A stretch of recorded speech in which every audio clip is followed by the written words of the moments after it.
I've seen so many, and I've experienced so many conversations where I feel like they're kind of one-sided.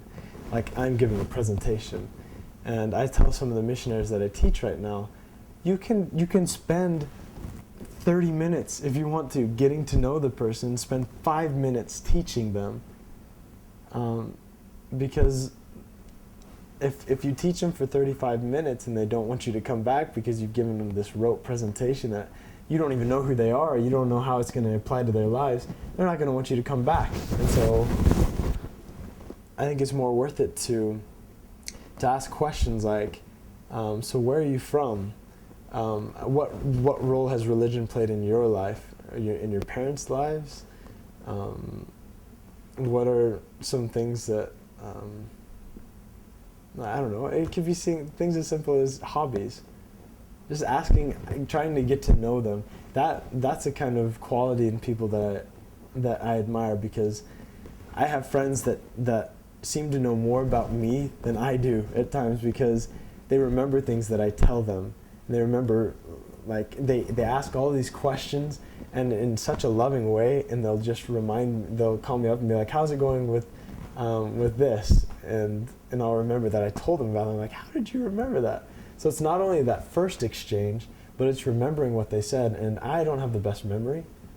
So something that's impressive to people is when you remember something that they told you in the first experience. I had to write it down, and I know a lot of people do. I wrote everything down, where they're from, what they're doing here, what their profession is, what they like to do. So when I call them up, or if I get their number out on the street and give them a Book of Mormon, I'm not just going to be like, hey, how's it going reading the Book of Mormon? We'd like to come and teach you. Instead, I'd be like, treat them more like a person, like a friend. And that is more of a warm and genuine way of treating people than just treating them like another statistic, another number in the church. And I think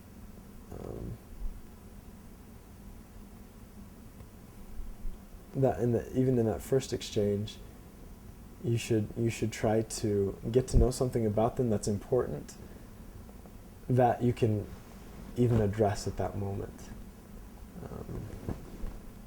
But yeah, like, it's a skill that you really have to. I agree. Like, a lot of people don't try to work too hard on it because they feel like it's kind of weird. Like, I'm 22. Why should I ask someone all of these questions that might lead this person to think that I'm overly interested in their lives? But I think there is a definite sign that people who do that are really interested and are not trying to be fake.